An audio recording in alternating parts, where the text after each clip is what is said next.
and it's to demonstrate how we can access this class by creating objects. I created an object of the fourth class from the third class just to show you that we can access classes from anywhere as objects.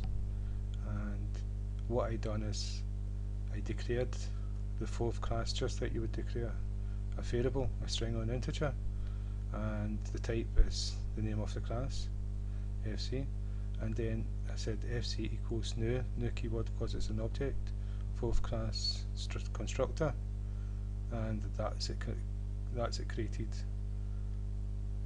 Excuse me, that's it created in the third class. So in the second class I created an object of it as well, but I called it fc1, and so it's different, so we can see that it's a different one from the one here, because when we access it.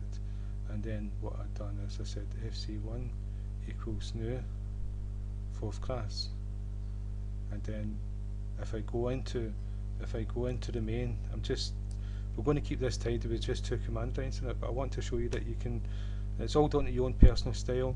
That's it, we've got fc1, so that's this one from the second class. Right, we're inside, once we do sc but inside the second class, and we can go direct to the fourth class, and then we can get access to title, which is the variable that we created for demonstration purposes. But what we're going to access is we're going to access the third class. So we've accessed the second class, which has got an object of the third class, and now from the third class we're going to go to the fourth class, and so fc, it's not fc1, and if we go dot, you can see we've accessed title. And to prove it, what I'm going to do is just print it to screen.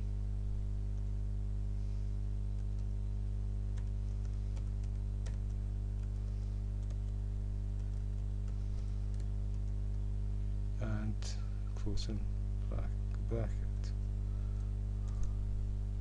Okay, so when I run this program, the string title, fourth class object accessed, is going to be printed to screen from main.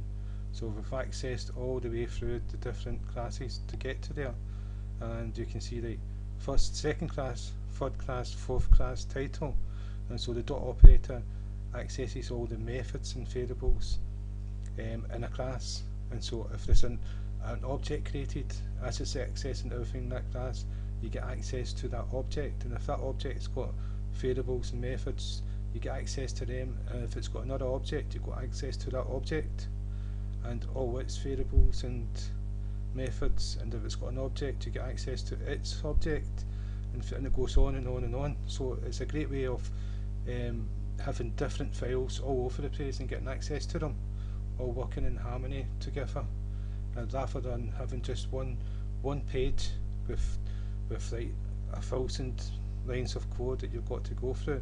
You can break it up into tiny little bits and use them when you want them, and it makes debugging easier. When something goes wrong, you can go directly to the part that's not working, instead of going through, okay, it must be line 14,000 or 13,000 and going through all the code and try to find specifically where that code is.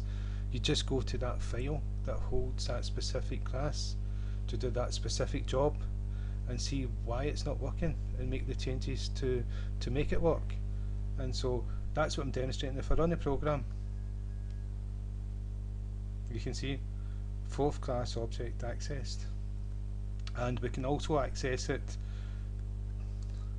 if we go to the second class dot, we created an object fc1, and if we go dot, now we've got access. fc1 is the fourth class access from the second class. And if this seems a bit confusing, this is where people get lost in object-oriented programming. There's so many different ways of doing things, but remember, all you need to do is find your own style and master which way you want to do it, and you're off and running.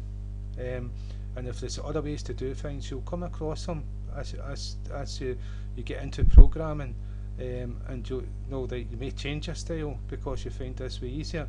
It's all to do with the way that your mind accepts things and works, that the program is trying to match that to make it easier for programming. Object-oriented programming is based on the way we think. It's trying to mirror the way we do objects and the way we balance things and the way we go around thinking about processes and things like that. So now if I go to title from here, and you can see that we didn't go to TCP, and now we're going to FC1, the object we created here, there, and in TCP we created an FC. So if we run a program, you can see it's accessed it. So there's many different ways of doing things. That's what I'm trying to get across. And dot operator is important for accessing things. So what I'm going to show you now that we've accessed different objects, that we can only access what we can see, what is visible, and we've got access modifiers. We've used public, and the default's private. If access modifier is private, you don't see that if I've got a method or a variable member in a class and I make an object of it and it's private, when I access it, I don't see the private objects, the private members, and that's security reasons. And so that's what I'm going to show you, is that you use public and protected to be able to see things. And protected is for like abstract and inheritance. We'll come to that later. But you should have all your data members private and not be able to be accessed from outside the class. And to access them, you use get and set methods, which we'll cover, to get access to them and to change them. But no one can see what's inside them unless you use the get method. And so we'll do that as well. But what I'm going to show you is the access method. We've got title here in the fourth class. We've created an object. We can see it because we can see it, but it's actually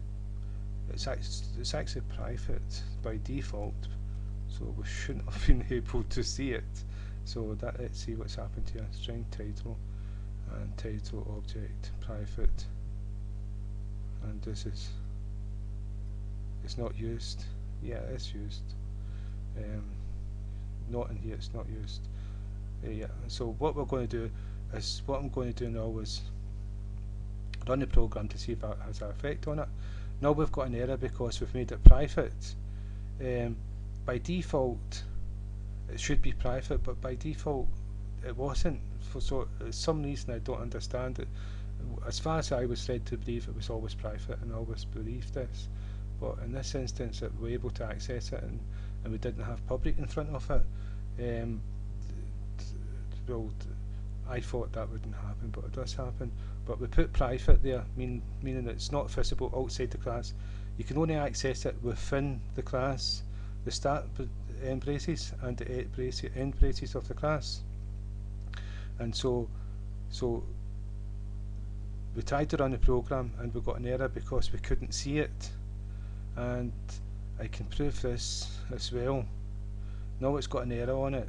It's saying, what is it saying? Not visible. It's saying it's private. It's actually telling you it's saying it should keep it a secret, I think. And you can see that the title's not there anymore, so we can't access it. And it's because we made the access modifier private. And so if we change it to public, now everything seems to be nice and happy and cozy and all the rest of it. And so if we go back here and we do the dot operator, now we can see that title's back in there. We've got access, it's visible, and now we can use it. So there's an element of security for private and public access modifiers. And so I thought that the default was private, but obviously it's not private. So, but that's what the public and private is, and this protected as well, and we'll come to that. So thank you again for your time, and I hope